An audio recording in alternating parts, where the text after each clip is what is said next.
kaotusteks valmis. Kuulbet. Tere tulemast vaatama ja kuulama NBA saadet Kuulbeti 6. viga.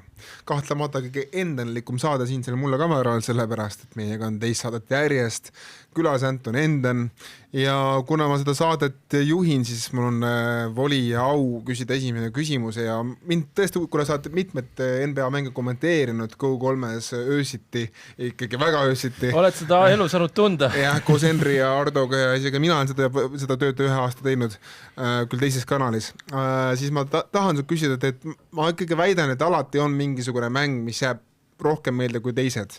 Ja sinu telekommentaatori karjääri vältel, mis on, arvan, et mäng on mitu, aga mis on nagu, äkki sa oskad tuua ühe mängu, mis kuidagi jääb millegi poolest alati meelde, mis sest, et kell oli kell 3 öösel, sa mõtlesid, et miks ma seda kõike siin teen? Hästi on spot pandud, aga mul tuleb esimesena 2 mängu. Üks mäng, kus ma seisin väga pikka aega püsti, oodates seda momenti, ja kui see moment tuli, siis päris nagu külmavärinad olid, kes pakub ära, mis moment see olla võis. See mingi lõpetamine või? Ei. Me käis juba varem läbi. Lebroni see 40. Ei, sorry, mitte 40, vaid Karimi rekord. Ja ma reaalselt panin kusjuures seda momenti tähele ühes esimestest kordustest, kuidas Phil Knight vaatas ja teised olid telefonis kõik. Reaalselt mul jäi see kohe silme ette. Seal ma olin püsti, pärast seda ma läksin ju ka veel, järgmine hommik tuli kohe kõne, et palun tule siia ühte saatesse rääkima sellest. Teine on mul teisel põhjusel meeles ja see oli siis nüüd Tallase ja Bostoni esimene finaale. Oli Tallas Boston? Aga see on mul sellepärast meeles, et selle mängu mina kui ikkagi väga suur Tallase fänn olnud juba aastaid. Novitski aegadest peale ja siis tuli Dontšitsi otsa, siis ma ootasin seda mängu väga. Ma läksin kohale ja lihtsalt tol ööl esimene finaalmäng jumala valmis ja väike äpardus toimus seal ja siis ühesõnaga ma jooksin enne mängu tubade vahet, ajasin üles ka Big Bossi enda kell 2:30 või 3:30 öösel ja lõppkokkuvõttes ma leidsin üles selle väiksema teleka siis, kust ma üks klapp kõrval madala heli pealt selle kommenteerimise ära tegin, sellepärast, et mingid asju ei olnud õigesti valmis sätid õigest toas ja siis ühesõnaga see sai tehtud. Et see on ainukene äpardus, mis tegelikult nagu on toimunud mul seal minust mitte olenevatel põhjustel, aga see jäi meelde, sest see sai tehtud pool põlve otsas ja kusjuures see heli pidi olema täpselt nii, et mikrisse ei kosta, aga viled kuuled, aga kommentaare ja mingid nagu emotsioone mitte midagi ei kuulnud, nii et kuidagi see jäi meelde, aga nii oluline mäng, aga samas see oligi see, et 3 minti enne ülekande algus, siis oli telefonis veel see, et saad tehtud, ma ütlesin, teen ära. Kas sul on, Henri, ka mõni süke äpardusmoment? Äpardusmoment, ma ei oska kohe, ma alustan esimese mõttega, et kui see küsimus küsisid, et milline mäng on meelde jäänud, mulle jäi ka mingil põhjusel Tallase mingi mäng meelde, see oli üks esimestel aastatel ja see oli siis tõenäoliselt mõni see kella 4 algusega mingi lääne mäng ja oligi Tallas, ma ei usu, et see oli Clippersi vastu, aga Tallas läks siis juhtima 40-ga nagu, ja siis ma mõtlesin, miks ma teen seda? et need mängud, vaata, mis lähevad nii pakiks ära, kui üldse võimalik. Ja siis kohe teine otsa oli, kui me Siimuga tegime, mingi pühapäevane mäng oli see, kui läksid 70-ga juhtima Clippersi vastu. Et, minul on väga spetsial juhus. Ma jäin lifti kinni. Lift lihtsalt ei avanenud enam. Ma reaalselt lammutasin selle lifti seest legoks ja suutsin uksed avada. Ja siis mul oli Andri Kiigega, tervitused Andrile, ma tean, paljudele siin võib-olla ei pruugi meeldida, aga Andriga on pull koos kommenteerida sellepärast, et see vend laksab peast ära kogu ülikooli ajaloos suvalisel NBA mängijal. Ta teab väga hästi. Mul ei suu lahti, nagu ma ainult küsisin muidku selle teise ja kolmanda mängija kohta. Tahtsin näha, kas reaalselt ka siis nagu tuleb ja tuli, kogu aeg tuli nagu uskumatu entsüklopeedia see vend. Tõsine fänn sellele värgi. Ja aga see oli pull, Andri üritas kuskil üleval korrusel avada lifti uksi, mina üritasin lifti seest lammutada, see oli päris julmna. Kuule, aga sa olid nagu Die Hardis siis? mul olid jalanõud jalas. Mul on ka 2 momenti, mis ma tahan ikkagi ära mainida. Esimene on see, kui ma viin 3 pühapäeva järjest öösel kell 1 kommenteerima Detroit Pistonsi mängu ja siis oli aasta 2000, ma ei tea, mingi ühesõnaga, kui Pistons oli halb, väga halb.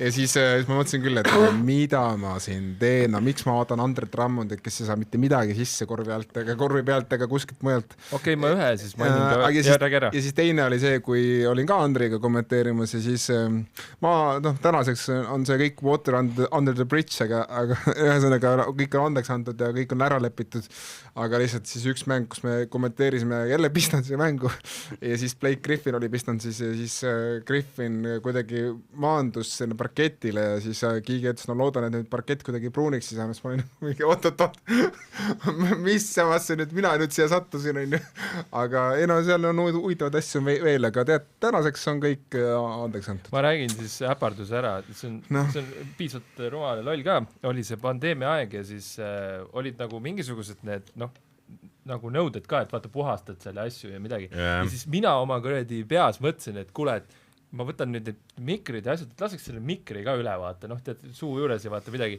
Ja siis hakkan rääkima otse eetris, räige mingi ragini või mingi praegu hakkas pihta, nii et ühesõnaga mitte midagi sealt tulnud, pidi kiiresti ära vahetama. Ja siis teine asi otsa kiirelt, ikkagi meeldejääv mäng oli see, kui tuli ka see sama pandeemia aeg, ja siis Kruus mõtles, mida me nüüd teeme? Kossu ei ole, vaata, see Gobert ju pani kõik plokki, vaata seal, eks ju. Siis hakkame neid klassikuid tegema.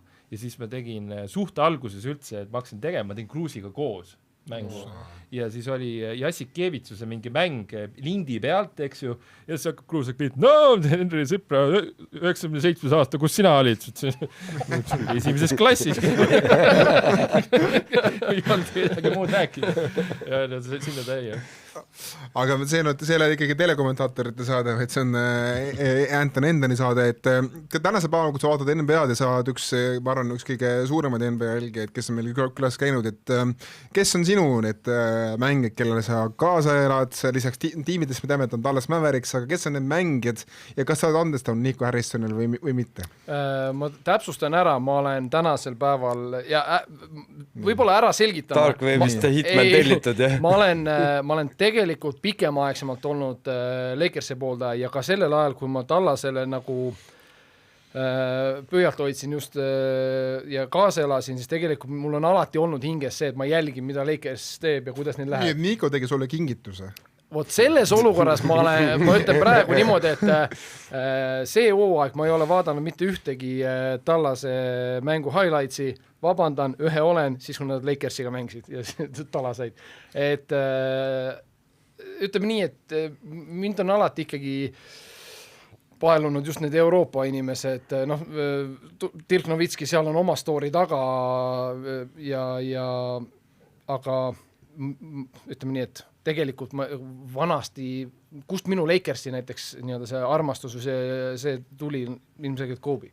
See oli lihtsalt, ta oli see inimene, kelle pärast ja ma arvan, eks seal on oma osa ka selles, et 98 meile näidati Kanal 2 ka neid mänge, mida ka isa kommenteeris koos Hanno Tombergiga ja ma veel guugeldasin eile igaks juks üle, et mis aasta see oli ja kes veel siis tuli, et ka Sonic ja Müür olid kommenteerinud sel aastal neid mänge, nii et mul on VHS-i peal mingid mängud alles veel, mis nad need Kobe Kitsid, millest me ennem põgusalt rääkisime, need olid 2001 aasta mudel. Jah, siis oli 2001, kui ma käisin selle sama reisi. Et siin, kes ei tea, siis tänapäeval me tellime Footlockerid, Aasiad, kõik jutud, aga omal ajal ei olnud Kitse nii väga saada, hea kui Erkma andis paari terveks hooajaks ja siis pidid nendega mängima konsidega, aga Antonil olid siuksed Kobe'd, et kui meie regioonis müüdi valgeid Kobe'sid, mis läksid nagu närakaks ja mustad nägid siuksed nagu tangid välja jalas,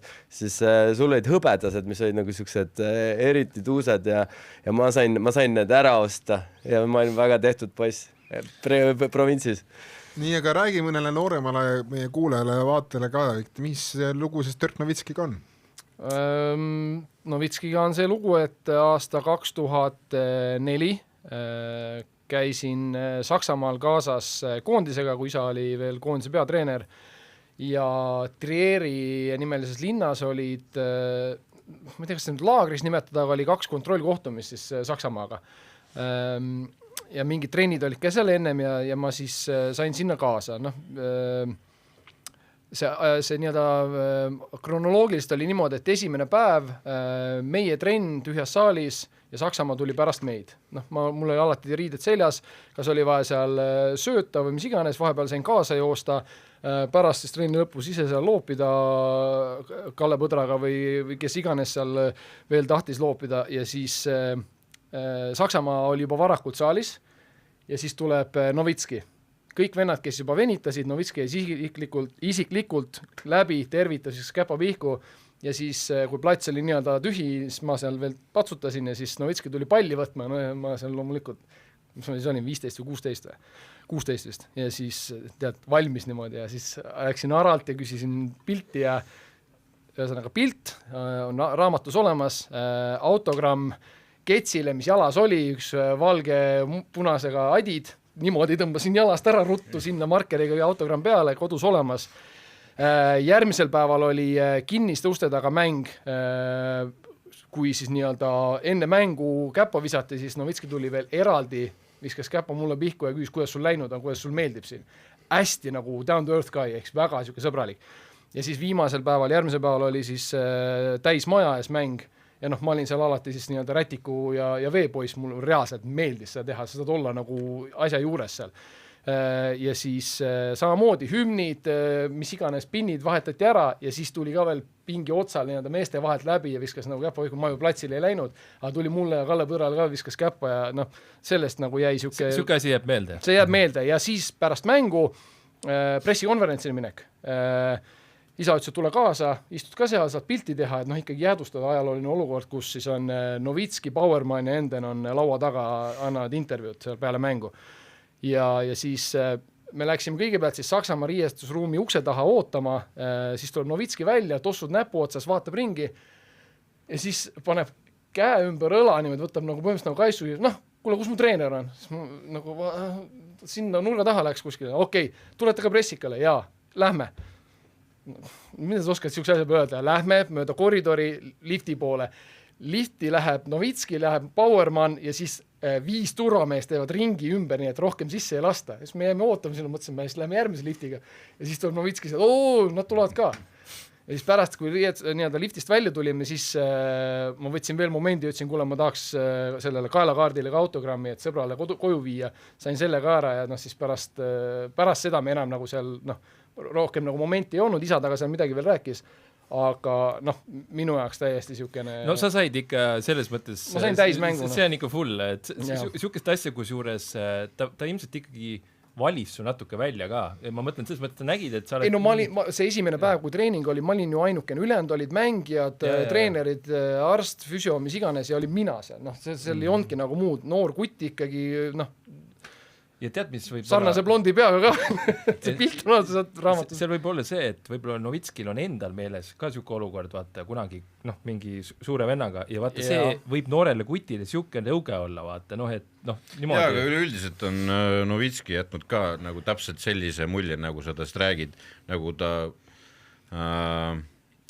mul on täiesti teisest asjast nagu näide, nagu üks Läti võidusõitja kunagi, kelle ma aitasin nagu suurde Euroopa sarja viia, siis nagu küsis mu käest, et kuule, kas need norrakad mängivad või nad päriselt ongi nagu nii head.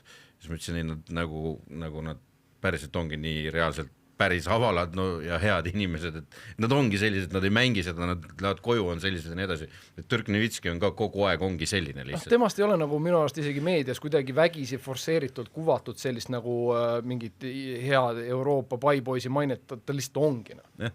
Kas sa oled vaadanud ka Amazon Prime'i nüüd, kuna Amazon hakkas nüüd ka NBA mängu üle kandma koos NBC-ga ja ESPN-iga, kusjuures viimase 15 aasta parimad telenumbrid on praegu NBA-l.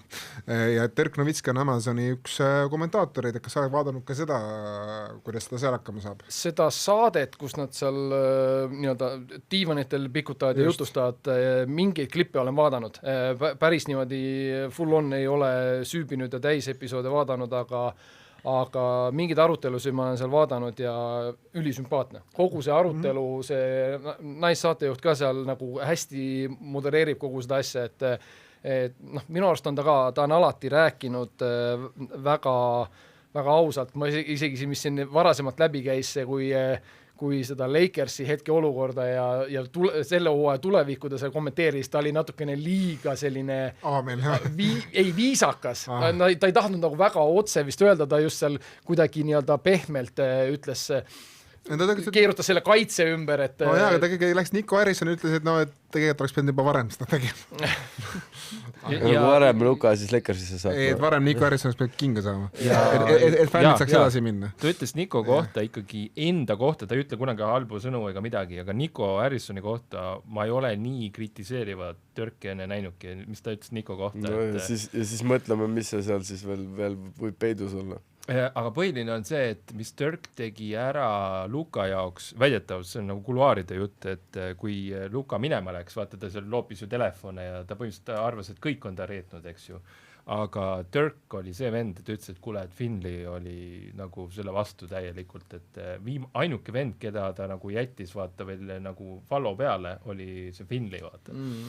Et Dirk tegelikult, noh, nüüd ongi natuke ju õhus see nali, et Nico on läinud, et kuule koju tagasi, aga noh, seal on ikkagi see kurja juur on, see omanike ring on seal, et see rong on, ma kardan, läinud, et ta sinna tagasi läheb.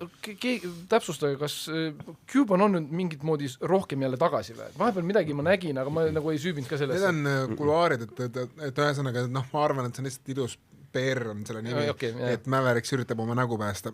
Aga sinu... Ma kardan... Ja osadel fännidel on Kubaniga head mälestused, et siis justkui... Ma kardan, see lugu võib olla täiesti vastupidi, ehk siis Cuban praegu üritab oma nägu päästa. Et tema hirmasti seletab, kuidas ta midagi ühte või teist, aga tegelikkuses on see, et 2 meest on pealikud praegu ja nii ta läheb, et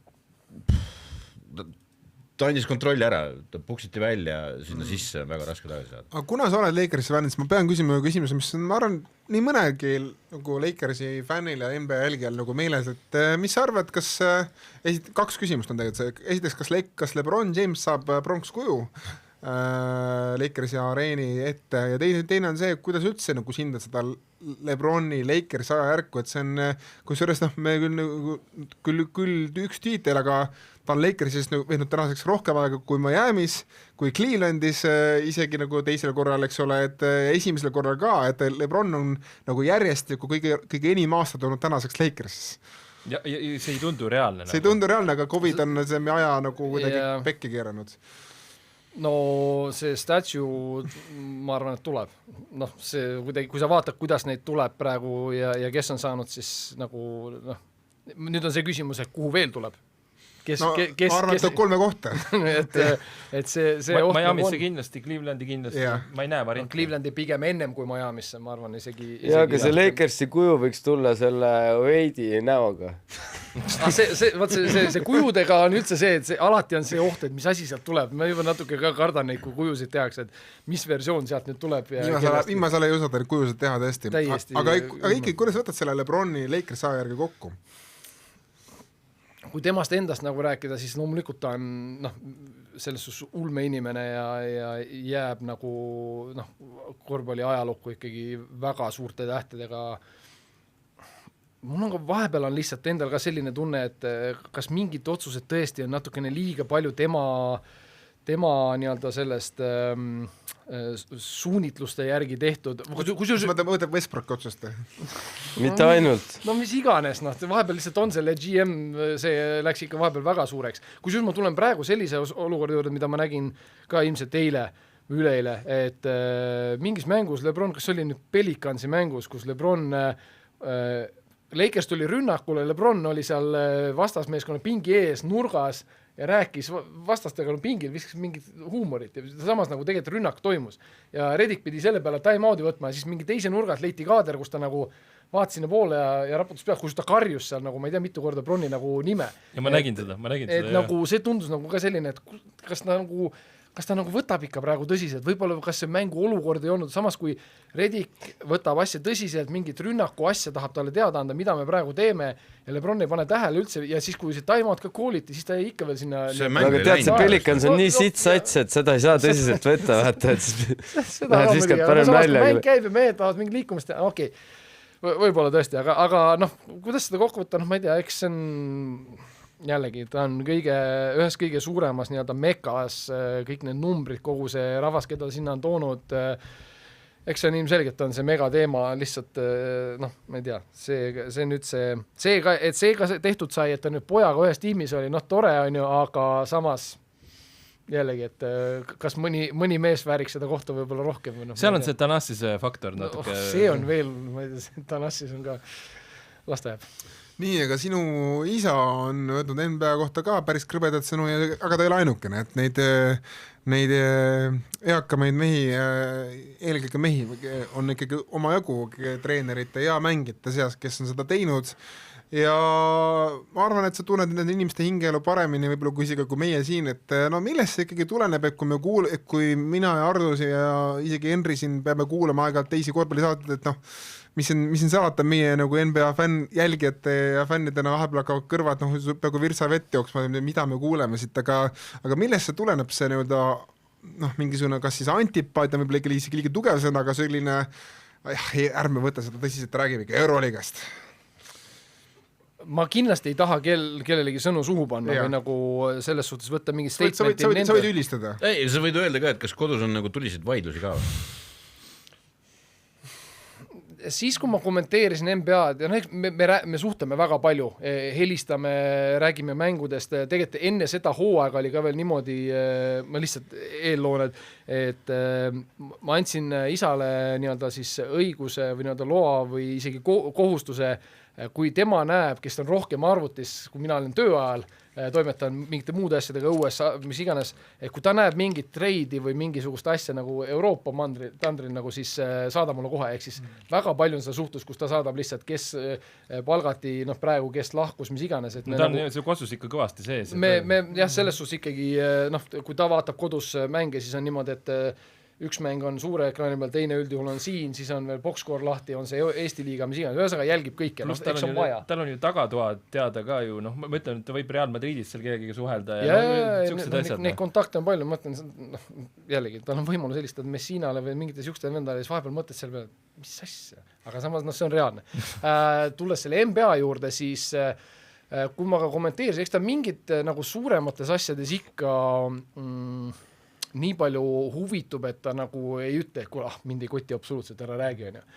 Aga lihtsalt jälgida seda nagu tõsiselt, noh, ei paku pinget, noh, ütleme nii, et tema, mulle tundub nagu see mäng seal, kui seda vaadata, ei ole paeluv, nii palju ma olen aru saanud, nagu tema jaoks ja pluss play-off'e vaatab.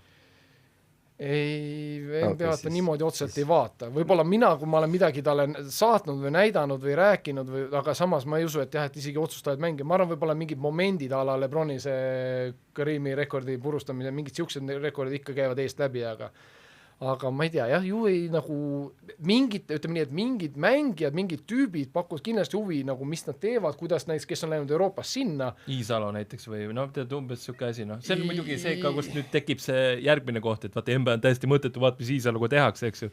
Et noh, see on eraldi ju lugu. Jah, et noh, mingil määral on nagu huvitav jälgida seda, et kes on läinud siit sinna, mõtlengi, just ma enne mõtlesin, ja ma ei ole seda veel ise ma ütlen, see hooaeg ei ole nii sügavuti NBA-d nagu jälginud, ma olen mingit asja kursis, aga... No, aga paar aastat tagasi tulid ju Euroliga absoluuttipud, Mičic ja Vesenko tulid mõlemad korraga NBA-sse. Ja tegelikult mitte väga midagi, on ju. Mis ma praegust mõtlesin, ma enne mõtlesin selle peale, mis on siiamaani teinud Sunsi läks nüüd Barcelonast. Nigel Hayes. Mitte midagi. No, ma arvan, et seal on varsti on return ticket, lihtsalt see, et see mängustiil mingitele vendadele sobib palju paremini lihtsalt Euroopas. Aga noh, mõtlen, et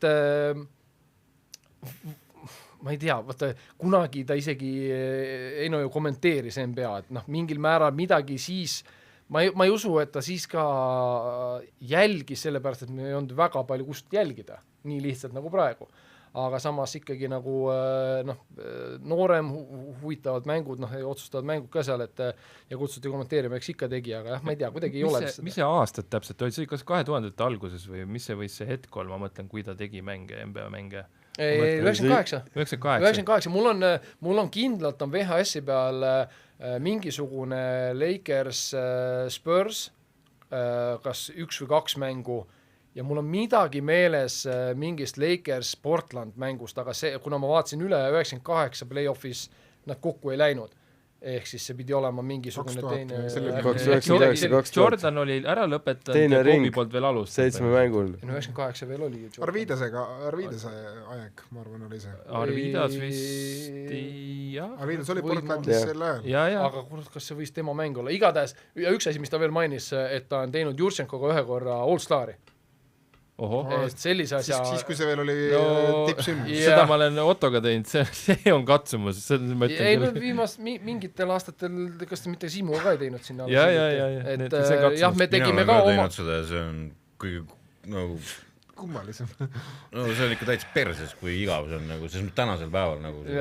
Ei no mõtle, meie tegime kunagi eelmises osas läbi käinud ühe Mihkliga, tegime All-Star neid nii-öelda vaatamisi öösiti, siis kui see oli nagu reaalselt teema, kui olid need Dwight Howardi tongid ja siis hiljem ma vaatasin ise, kui need Laviini ja Gordoni need battle'id olid nagu selles suhtes, siis oli veel nagu All-Starid oli nagu mida vaadata.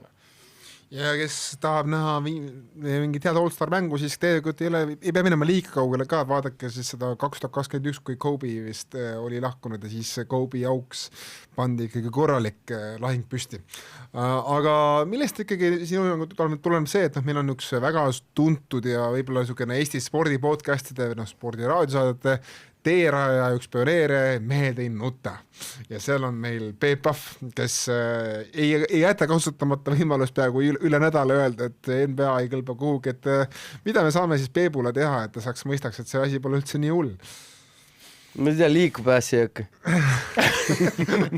Peebule iga nädalaselt panema kokku... Update'itud süvaanalüüsid. Ei, panema kokku õiged mängud, mida vaadata. Just, et ära vaata seda Memphist, et vaata midagi... Tegelikult... Kusjuures ta vaatab hirmsasti seda Charlotte Hornetsit ja sealt võtab seda kaitsejoonist endal ka kogu aeg. Seda, mida ei ole vaata. Kusjuures ainukene mäng, mida ma vaatama sattusin USAs 22... esimeses pooles oligi Philadelphia, kuna ma elasin, või ema elas siis Philadelphia saalis tunni ja kaugusel ja Hornets. Kusjuures selle on ka story, et ma tegelikult pidin minema mingid päevad varem vaatama Sixers Mavericks. Doncic oli siis veel seal. Ja hommikul istun köögisaare taga kohv ees või leivad ees, mõtlesin, et täna on see päev. Ja siis, kui ema oma magamistoast välja tuli ja see nägu oli selline, et ta oleks öösel nagu peksa saanud, siis ma saan aru, et me ei lähe seda mängu vaatama, ta oli nii rämedalt haige ja piletid läksid raisku. Ja pileti hindade vahe oli ropp. Kus juures, mis pärast vaatasin, siis nii-öelda ma vaatasin seda mängu kodus telekast ja siis võtsime piletid Hornetsi mängule teisele korrusele natuke diagonaali, väga okei hind, ma ei mäleta, kas see oli äkki mingisugune 50-60 taala nägu ja hinnavahe oli vähemalt 3-kordne, aga mäng oli 5 korda parem. Ehk siis jällegi joppab. Sul mõnikord lihtsalt ongi see kõvemad tiimid mängid omavahel ja lihtsalt tuleb mingi täielik ülesõit. Ja ongi, et põhihooaja sees sul võib tulla supermäng suvalisel hetkel, lihtsalt on mingisugune oma rivaliteet. No, ma kujutan ette näiteks seda Sunsi ja Lakersi mängu, nüüd oli ka päris hea vaadata, see Dillon Brooks läheb alati selle Lebronile midagi seal keerama. Kui juba sinna jõudsid, siis lihtsalt see, kui ma eile või täna lugesin, et Dillon Brooks ütles Lebronile, et järgmised 5 aastat on minu. Ma hakkasin mõtlema, kas ta reaalselt mõtleb, et nagu see liiga 5 aastat järgmised, mis vend sa oled nagu... Dillon Brooks. Aga kusjuures see vend on, kui need küsimused ennem olid, siis Dillon Brooks äkki ongi see vend, kellel on ka mingisugune oma nii-öelda see voodoo. Oma mingisugune nii-öelda, kuidas ma ütlen, ta võib ka olla tagatubades mingi väga südamlik ja hea inimene, aga ta lihtsalt see kuvand on selline. Aga just see, mis ma tahtsin nagu öelda, et me võime Peebule panna valmis iga nädal mingi paar mängu, mida vaadata, kas või päeval järgi. Jällegi samas võib juhtuda täpselt see, et tuleb mingisugune ülihea vastasseis, aga räigelt sitt mäng, sest mingi 4 venda istuvad ühes tiimis. aga noh, ma ei kujuta ette, ega võib-olla mõni... Äkki peaks olema OKC mängu paremad õpib kaitset äkki selle pealt. No täpselt, aga ega üldjuhul ongi see, et kes iganes on nagu korvpallis rohkem sees, kes mismoodi, tuleme juba sinna, kes mis tagamõttega seda kossu vaatab, kas lihtsalt nagu entertainment või vaatab ka selle mõttega, et sealt midagi õppida, noh, Peep kindlasti võiks ju vaadata ja kõik treenerid võiks ju vaadata ja võtta midagi sealt. Noh, siis võtta mingid sellised tiimid, kelle mängus sul on midagi nagu reaalselt võtta ka. Näiteks praegu võib Detroitist võtta. No ma siin ju nägime ju, kuidas Detroiti mingi liikumine... Head hustlit saab õppida, kuidas igale... Aga millal me jõuame sinna, kui enamik Eesti korvpalli podcaste või korvpalliga seotud podcaste ja need inimesed, kes seal siis neid korvpalli asju kommenteerivad podcastides, noh, võtavad NBA tõsiselt, võtavad NBA nagu, et jaa, et seal oli praegu see ja seal oli see, ei ole mingisugust üleolevat pilku või tooni kõnes. Millal me sinna jõuame? Siis kui NBA Europe. Siis kui meie mees on reaalselt... See on üks asi, mida ma kardan. Ma kardan ka. Ma päriselt kardan seda NBA Europe'it ja üldse seda, ma kardan seda just Euroopa korvpalli võtmes, et kui Euroliiga sellest nagu kannatada saab, siis mul on hirm sellepärast, et see on nii hästi toimiv asi, et kui see nagu ära lõhutakse, siis ühel hetkel võib mingite aastatega meil nagu kogu see asi siin kuidagi nii pilla-palla jälle minna, et siis on neid kehasid, kes mingeid egiide nii-öelda või mingeid võistlusi korraldavad on nii mitu, et lõppkogus asi on nagu täiesti täis lappa tuua, kõik jookseb kuidagi laiali. Et praegu kuidagi see Euroopa nagu tipp on kuidagi kontsentreerunud ühe väga hea liiga alla ja siis on need paar tükki seal all või kõrval konkureerivad, mida noh, mul tuleb ka kommenteerida, ehk siis just Champions League, Eurocup ja noh, Europe Cupi õnneks ei tule väga, aga vahepeal mõtled ka, et noh, seal on nii palju madalam tase, kus tegelikult jumal ägedaid mänge saab. Ja aga küsimus sulle on nagu pigem nagu selles võtmes, et väga hea liiga alla mängulises mõttes, aga kõik seal taustal on ju puhas hunnik sitta. No jah, seda küll jah. Seal ongi, vaata, pead ära täpsustama, et Euroliiga nagu siukse konkreetse mängu ilu, vaata see, et kõik mängud on seal nii punktis lõpud ja raiumine käib ja saab jälle nagu kõri nagu puhtaks karjuda, et seda ei taha ju keegi ära rikkuda, et see oleks tõesti kehva, vaata, kui neid mänge hakkab vähemaks jääma, sest me ju tahame neid lahinguid näha tegelikult, et kus kogu aeg on niimoodi. Aga ma ei unustanud su küsimust ära. Sellel on, noh, ma ei tea, üks kõige loogilisem vastus, millal on kõik podcastid räägivad või ei ole sellest nii-öelda üle, kas inimesed peavad muutuma või lihtsalt aeg peab nii kaugele minema, et nii-öelda neid korvpalli podcastid teevad nooremad inimesed, keda NBA rohkem kõnetab. Aga noh, mina ütleks niimoodi, et igal pool ei pea võib-olla ühest või teisest liigast nii palju rääkima, aga lihtsalt, jah, ma pooldan ka seda, et noh, üleolev ei pea võib-olla olema, aga nagu jällegi kõike ei jõua kõikega jälgida. Ei jõua. Suhtes, noh, ma ütlengi, et kui sa oled ikkagi, noh, ma julgen väita, kui sa oled vanema generatsiooni mees ja sa ei ole kunagi, sul ei ole seda NBA geeni või seda soont nii palju sees olnud, siis praegu on raske seda ka võtta, kui sul tegelikult omal siin toimub ka nii palju, et noh, ma lihtsalt julgen võib-olla nagu isa osas nii palju öelda, et kuna ta jälgib just enda huvi ja podcasti mõttes, jälgib Euroliigat, kõiki neid, noh, ühesõnaga siis Eesti-Läti pluss kõiki neid, mida meie tiimid mängivad, need Euroopa või nagu Andres ütleb, et Euroliigad, kõik asjad on Euroliigad, et siis kõiki seda jälgida, kogu seda infot nagu hallata ja noh, ma ütlen, et kuna seal on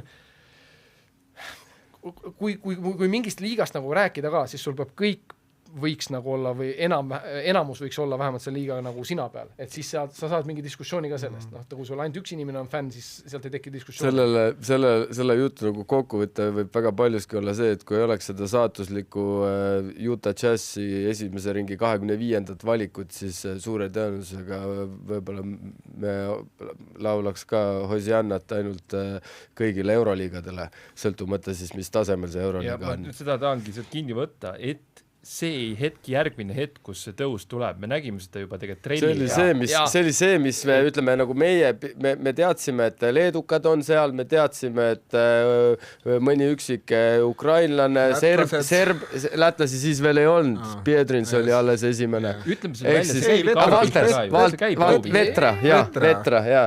Et noh, ühesõnaga, kõik olid seal käinud, aga siis oli lõpuks just nagu meid ka nagu märgatud, me olime ka saanud sinna siis nagu meil ei ole nii kehvad Kossu vennad, et ei ole seal. Jaa, aga samas oli see, et kui nüüd Trail vaata sai väljakule, eks ole, siis ka kõige paadunumad nagu vastased või mis iganes kõik läksid ju vaatama. Kõik ju plaksutasid ja aplodeerisid oma podcastides ja väljanetes, kus iganes nagu tegi ära. No, aga tegigi. Et see oli nagu Lumiorava reklaam, tühjad purgid.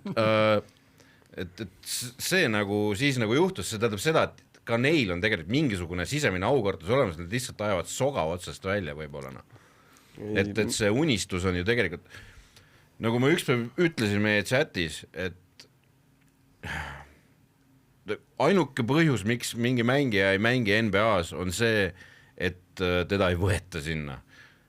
Muud ühtegi teist põhjust ei saa olla.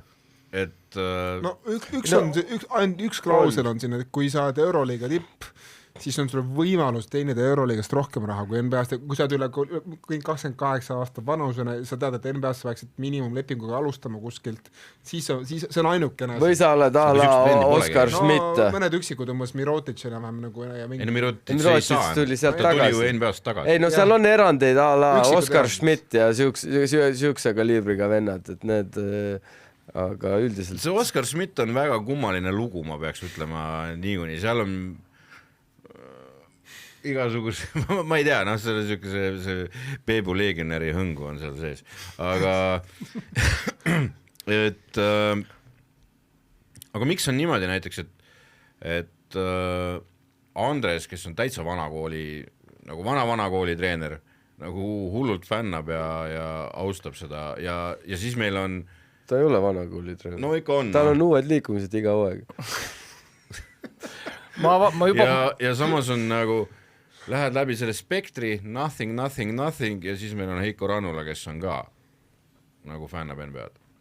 Ei no eks kõik vaatavad ikkagi see fänn. Nad ei vaata. Ei vaata. Üks asi on juba see, et tuleme sinna, et oleks kergem seda vaadata meil. Ma arvan, kindlasti satuks silm tihemini peale või mõtlen ausalt, ka mina võib-olla oleks läinud ja pannud mingi mängu talle ette vahepeal ja öelnud, et kuule, vaata seda ja seda mängu, aga Andres osas ma julgen vähemalt spekuleerida, on see tema nii-öelda perekondlik side USA-ga. Ja lihtsalt see, et jällegi ta nii selles suhtes tulihingeline fänn, et ta ju Müürile ka, kuna on see Müürivärk ka ja loomulikult. Müürivärk kindlasti, et ta on lihtsalt ongi võib-olla sellest ajast ka jäänud. No ta käis ju seal külas ja just, ma räägin, et ta on nagu rohkem võib-olla seda huvi ja seda. Aga ta on näinud võib-olla seda nagu reaalselt seest võib-olla, kui suur see tegelikult on, millest nagu jutt käib, ja need külamehed ei saa aru sellest, eks, et ja tema nagu adub ja võib-olla siis sellest nagu temaga see massive respect nagu selle asja vastu. Jah, täiesti võimegi. No mõtlen ta ja... Võib-olla ka Brandis Reili Ross on mingi tõuke andnud.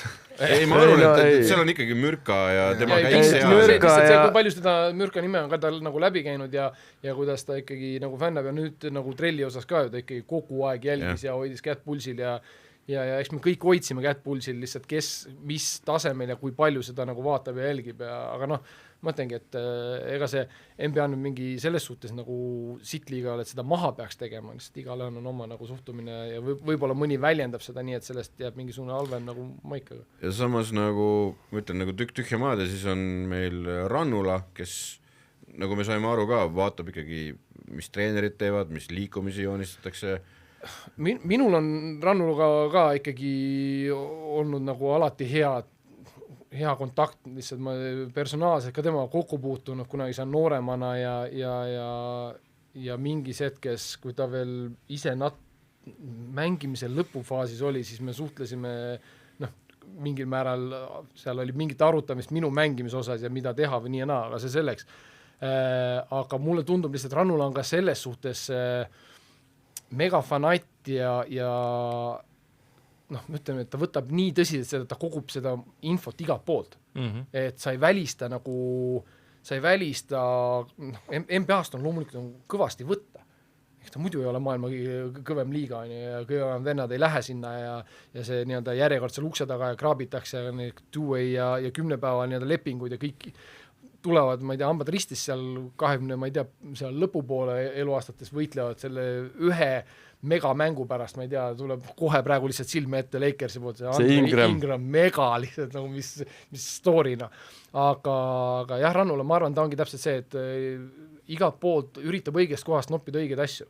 Ja siis neid nii-öelda implementeerida oma ja siin ma tahan ka seda öelda, et meie selline saade, et me Rannule siia tõime, see oli paljude jaoks esimene kord üldse see mõttele, et ta vaatab NBA-d, et keegi isegi ei osanud seda nagu, ta ei lähe sellest rääkima, vaata, kuule see liikumine tuli sealt või siit, aga siis tegi nagu raamatu lahti ja rääkis asjad nii nagu on, eks ju, vaata. Nüüd, kus ma ütlen, me salvestame, mis kuupäev täna on? 3. ja 10. on see saade eetris, milles, kus me praegu oleme, et mul on raamat, sain just selle pihku su käest, et kui kaugel see mees sellest oli? Seal on, raamatus on kuskil see ära mainitud, kusjuures enne nüüd seda viimast Eesti Tšehhi mängu, ETV-s oli see mingisugune saade, kus siis ka mainis seda, minul tuli see jälle nii-öelda värskendusena, sest ma tunnistan ausalt, selleks hetkeks, kui saade eetrisse läheb, on mu see raamat läbi, aga täna ei ole mul läbi ta loetud veel, aga ma lihtsalt tean hästi palju sealt, aga ma juba olen ka saanud esimese kolmandiku pealt väga palju sellist infot, mida ma ei olnud kuulnud või mis tuli meelde või mille peale väga kõvasti naerda. Aga jaa, ta väidetavalt ise sai ka hiljem teada, et ta oli tegelikult kas 81 või 3 oli draftis üles antud. Loomulikult mitte mingit varianti polnud saada ja sama nagu Sabonisega, eks ju? Ei, varianti oli, sa pidid kargama lihtsalt. Variant oli, sa pidid kargama ja mõtlen, et seal ongi sellest nagu neid jutte on ka seal, et seda tegelikult hakati vist kartma hirmsasti ja siis oli pilk ju kogu aeg peale, et ta ei kargaks. Jah, selles suhtes, selles raamatus ta räägib täpselt sellest enda olukorrast, see ei ole väga pikalt, see ongi lühikene lugu, lühikene nii-öelda olukord ja seal väga pikalt midagi vaagida ei olnudki, ta ütles konkreetselt ära, spoilima ei hakka, aga jah, samas on ka seal Sabonisega, kuidas nad teda masseerisid. Et ta läheks. Ja mis oleks võinud olla. Tema puhul oleks ilmselt olnud absoluutselt teine lugu. Absoluutselt. Me räägiks sõrmustest. Jah. Me räägiks tervest Sabonisest suure tõenäosega. Tegelikult on see lugu Sabonise raamatus olemas, kus ta kirjeldab seda olukorda, kus nad seal toas seda Sabonist masseerisid, et 83 pärast ära antud seda et nad lõhuvad su siin ära ja ainuke, kes oskab sinu sugusega ringi käia, on ameeriklane, et sa pead minema. Lihtsalt oligi tol ajal juba Nõukogude Liidus ei olnud kogu seda know-how'd nii treenimise kui ka taastumise kõigi selle osas, see treenimetoodika oli lihtsalt see, mis sellise nii-öelda massiivse lõhub lihtsalt ära, et seal oleks ta absoluutselt teistmoodi nagu hoolt kantud ja seda lihtsalt see kuigi ta mängis lõpuks ikkagi pika karjääri. Ja mängis jah, aga lihtsalt aga ma tuletan meelde, et kelle vastu alati Jordani tiimid hädad olid. Nad olid alati hädas tiimide vastu, kus olid väga head tsentrid. Ehk siis eriti Rocketsi vastu oli alati Bulls hädas, Knicksiga oli päris rasked lahingud Ewinguga ja ma arvan, et kui oleks seal kuskil olnud veel Sabonise meeskond, siis mine tea, kas me räägiks ka Jordanist üldse samamoodi. Ja samas sa ei tule unustada, et selles tiimis Portland, kes ta draftis tegelikult, kes sai ta endale. Päris paljud on öelnud, et me ei räägiks koodist, me ei räägiks 6 sõrmusest, me ei räägiks nendest asjadest, sellepärast, et Arvidas Sabonis koos Clyde Drexleriga oleks tassinud päris mitu neist ära Portlandi. Sest lihtsalt see... Portland mängis 2 korda finaalis. Ja, aga seal oligi neile ikka kõvasti vaja. Pane sinna juurde lihtsalt Sabonise sugune IQ, sööduoskus, pallikäsitus ja pikkus ja see ühesõnaga kogu see pakett oli nii talendikas ja lihtsalt oligi... Ta oli Jokits enne Jokitsit, Ta viskas ja aga siit, kus nüüd see küsimus nagu läks lappesse, ehk siis sellist ma positsiooni ei panekski 1-4 siis, ehk siis sama asi oleks kas just päris seal, no nii säravast karjäärist, aga ilmselgelt Eesti tipud on see siis Lõssovitest Veskilatest kuni tänase päeva tippudeni, meie parimad ongi NBA tase. Selles mõttes, et kui me temaga ma arvan hea võrdlus on see, et Sarunas Marcilonis oli ju ja vabalt oleks võinud järelikult ju mängida ka tema seal, eks. Seal ma arvan ei ole nagu taseme vahet. Sest see sama, mis see saade käis seal ETV-s, siis seal Thompson oli vist üks esimesi ka, keda sinna keelitati ju vaata Celtics. Lipso oli esimene. Lipso. Sellest on ka päris pikad legendid. Ja siis Thompson oli see, kes ütles, et tema lihtsalt ei kaalunudki selle pärast, et ta oli juba sellises vanuses, et siis hüpata ja minna sinna ja proovida õnne, et liiga suure. See kuskil laua taga käidi masseerimas USAs, kui nad olid tuuri peal. Ja üldjuhul seal see toimus, kui muud moodi, siia ju kõik agendid siia ei pääsenud. Masseerimised toimus ikka seal. Ei, nad mängisid siin Kalevi saalis ka ühe korra. Sealt jäid silma ju osad inimesed, kus see hakkas üldse see nii-öelda see liikuma. Aga traditsiooniline küsimus. Kes on kapp? Kõige aegade parim. No okei, ma just mõtlesingi, et Eesti keeles meile AI tõlkis ära üks saade. Kunagi ma olen kuulnud seda niimoodi, aga siis Ratsa viis selle massidesse. Jaa.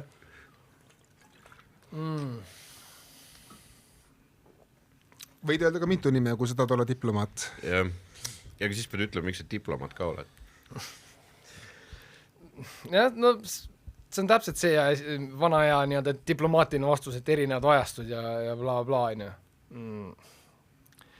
Vaata, mina jälgisin ja vaatasin rohkem, ma ei ütle, et ta on, sellepärast, et ma arvan, selles nimistus on alates 3. kohast, mina jälgisin ja imetlesin Koobit, kuna lihtsalt ta oli minu jaoks selles vanuses, selles ajast. Õige vastus, sa ei pea rohkem põhjendama. Kui sa vaatad niimoodi nagu suu ammuli. Jordani kohta igasugused asju tagantjärgi vaadanud. Lebron on lihtsalt nagu, ta on mega, mis asju ta on teinud, aga seal on lihtsalt, tuleb võtta mingid asjad, on natukene sellised, kus ma ka natukene mõtlen, kas on ainult üle piiri juba või mingid tegevused, tiimivahetused, bla bla. Ma ei tea, ma ei ole enda jaoks vist seda nagu teinud kunagi niimoodi, et minu jaoks on üks ja kindel see nii-öelda GOAT, lihtsalt ma austan neid legende ja ma ütlen ausalt, see moment, kui ma Kobe sellest tragöödiast teada sain, ma mäletan täpselt, kus ma olin, mis olukorras ma olin ja see oli reits, ma ei uskunud seda. Et see oli päris nagu karm, see oli minu jaoks ikkagi nagu jõhker moment ja siiamaani on kuidagi imelik on mõelda, et sellest on aega möödas, imelik on mõelda, et täitsa lõpp nagu seda inimest, kes tegi pärast oma karjääri nii palju nagu vägevad asju. Sai ka Oscari. Jah, just. Ja tema sõnavõttud ja kuidagi, ma ei tea, lihtsalt alati, kui ta kuskil intervjuu andis või rääkis, siis lihtsalt peatusid ja võtsid seda infot nagu sisse. Mul on 2 uut küsimus sellesse rubriiki. Sul on vaja võita mäng viimase viskega, kes selle viske võtab? Kevin Durant. Kobe on ka sinna ka igastus, sest me kõik teame neid paberite viske prügikasti. Kobe! Ma tegin ise eile ja üleeile ja väga hästi tabasin töö juures selle saiakse pakiga. Sul on vaba valik NBA-st nagu läbi aegade, kes võtab viske, et võita mäng. Aga võiks olla veel lisaklausule, kes praegustest mängidest? Kusjuures ma hakkasingi mõtlema praegu ja mul tuli praegu vastus. Ma arvan, et ma miski pärast ütleks praegu Steph Curry. Ja siis jätku küsimus sellele on, tegelikult see on ühest kohast röövitud nagu küsimustik. Kes viskab viimase viske, et päästa su elu? Kus kohast? Lihtne vastus. Heino Endel. No võt, paneb sisse. Ma ei mäleta. See lihtsalt tema käsi praegu on nagu, mõtlen, me oleme käinud mitu nädalavahetust saalis loopimas ja kui... Automaat. Jah, eks ta on, ütleme nii, et vanuse ja selg natukene kiusab, et kui soojaks saab, aga see käsi on lihtsalt nagu... Lihasmälu. Vaba viskeid üks hetk võttis. Midagi ütlemata läksid joonele, ma sain aru, et ma panen talle tagasi. Esimese katse 39 järjest. Lihtsalt niimoodi. Okei, läksin ise joonele, panin 19. Lihtsalt see küsimustik, ma ei suuda, ma järgmine saada võin öelda, ma ei vitsi otsida praegu, et kes selle nagu küsimuse või nagu kuidas see tuli, oli see, et selle inimese vastus oli, et mängu võita Steph Curry, elu peale viskab Larry Bird. Sest ta viskab igasuguse viske. Aga ma arvan, et selle lennuka noodi pealt on hea siin saade... Oota, raamatu tuletame meelde, et nüüd täna, kui see on eetris, on 10. Siis 9. on see asi ära Eile on nüüd ära olnud raamatu esitlus. Ja see tähendab seda, et siis on vabalt saadaval Rahva Raamatus Apollos on täitsa saadaval, aga kes tahab eriti ägedat varianti, võib ühendus võtta selles suhtes minuga ja Heino on ka vastanud väga avatult sotsiaalmeedias ehk Facebookis, nii et kes kirjutab, siis ta võtab vastu ja saab autogrammiga. Millal sa järgmist NBA mängu kommenteerid? Ütleme nii, et sa tead, aga All-Star mäng on tulemas. Selles suhtes ma arvan, et kui eestlane on liigas, aga siin ma kurat, see peab tulema. Ütleme nii, et ega mul ei oleks selle vastu midagi, aga lihtsalt praegu NBA-d ei jagu väga. Jaa, praegu teda vähem, jah. Praegu on vähem, nii et mine sa tea. Ma tegin see esimene aasta tegin nii-öelda poole hooaja või poole kohaga NBA-d, hooaja jooksul läks nagu rohkemaks ja siis teine hooaeg tegin põhimõtteliselt full NBA ja natukene muid asju juurde, täna jookseb mul 4. hooaeg ja see aasta ma ei ole teinud NBA-d, sest seda on vähem, eelmine aasta ma tegin täpselt 2 mängu, kuna ma tegelikult ise ütlesin ka, et ma seda põhitöö kõrvalt sellise volüümiga öösel NBA-d ei suuda teha. Ma läksin katki ja see tervisele ei mõjunud hästi.